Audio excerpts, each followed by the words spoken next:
La persecución bajo Nerón. Nerón llegó al poder en octubre del año 54, gracias a las intrigas de su madre Agripina, quien no vaciló ante el asesinato en sus esfuerzos por asegurar la sucesión del trono en favor de su hijo. Al principio, Nerón no cometió los crímenes por los que después se hizo famoso. Aún más, varias de las leyes de los primeros años de su gobierno fueron de beneficio para los pobres y los desposeídos. Pero poco a poco, el joven emperador se dejó llevar por sus propios afanes de grandeza y placer, y por una corte que se desvivía por satisfacer sus más mínimos caprichos. 10 años después de haber llegado al trono, ya Nerón era despreciado por buena parte del pueblo, y también por los poetas y literatos, a cuyo número Nerón pretendía pertenecer sin tener los dones necesarios para ello. Cuantos se oponían a su voluntad, o bien morían misteriosamente, o bien recibían órdenes de quitarse la vida.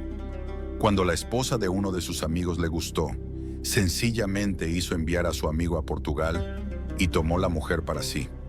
Todos estos hechos y muchos rumores corrían de boca en boca y hacían que el pueblo siempre esperara lo peor de su soberano. Así estaban las cosas cuando, en la noche del 18 de julio del año 64, estalló un enorme incendio en Roma.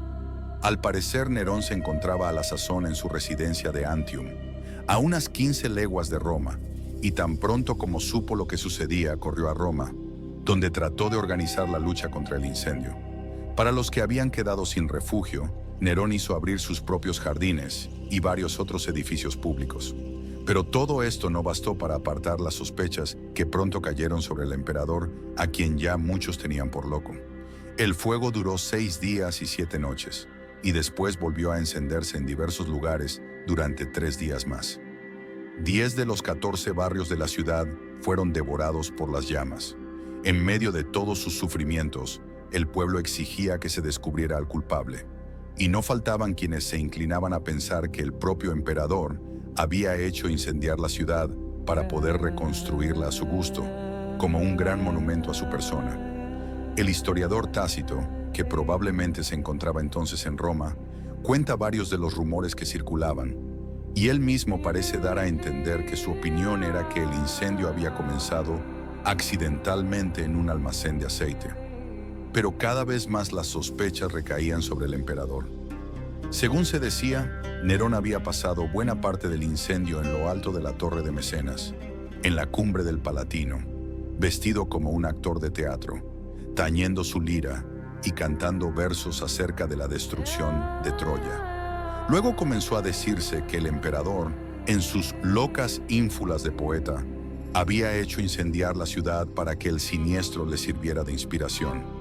Nerón hizo todo lo posible por apartar tales sospechas de su persona, pero todos sus esfuerzos resultaban inútiles mientras no se hiciera recaer la culpa sobre otro. 2 de los barrios que no habían ardido eran las zonas de la ciudad en que había más judíos y cristianos. Por tanto, el emperador pensó que le sería fácil culpar a los cristianos. El historiador Tácito, que parece creer que el fuego fue un accidente y que por tanto la acusación hecha contra los cristianos era falsa, nos cuenta lo sucedido. A pesar de todos los esfuerzos humanos, de la liberalidad del emperador y de los sacrificios ofrecidos a los dioses, nada bastaba para apartar las sospechas ni para destruir la creencia de que el fuego había sido ordenado. Por lo tanto, para destruir ese rumor, Nerón hizo aparecer como culpables a los cristianos, una gente a quienes todos odian por sus abominaciones, y los castigó con muy refinada crueldad. Cristo, de quien toman su nombre, fue ejecutado por Poncio Pilato durante el reinado de Tiberio. Detenida por un instante, esta dañina superstición apareció de nuevo, no solo en Judea, donde estaba la raíz del mal, sino también en Roma, ese lugar donde se dan cita y encuentran seguidores todas las cosas atroces y abominables que llegan desde todos los rincones del mundo. Por lo tanto, primero fueron arrestados los que confesaron ser cristianos, y sobre la base de las pruebas que ellos dieron, fue condenada una gran multitud, aunque no se les condenó tanto por el incendio como por su odio a la raza humana. Anales 15:44. Estas palabras de Tácito son valiosísimas, pues constituyen uno de los más antiguos testimonios que han llegado hasta nuestros días del modo en que los paganos veían a los cristianos. Al leer estas líneas, resulta claro que Tácito no creía que los cristianos fueran verdaderamente culpables de haber incendiado a Roma. Aún más, la refinada crueldad de Nerón no recibe su aprobación.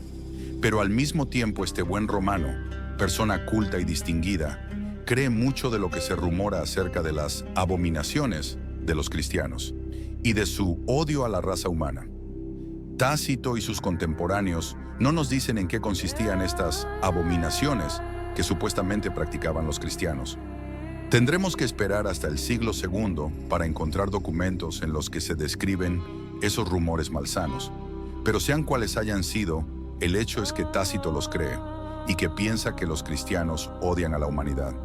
Esto último se comprende si recordamos que todas las actividades de la época, el teatro, el ejército, las letras, los deportes, etc., estaban tan ligadas al culto pagano que los cristianos se veían obligados a ausentarse de ellas. Por tanto, ante los ojos de un pagano que amaba su cultura y su sociedad, los cristianos parecían ser misántropos que odiaban a toda la raza humana. Pero Tácito sigue contándonos lo sucedido en Roma a raíz del gran incendio.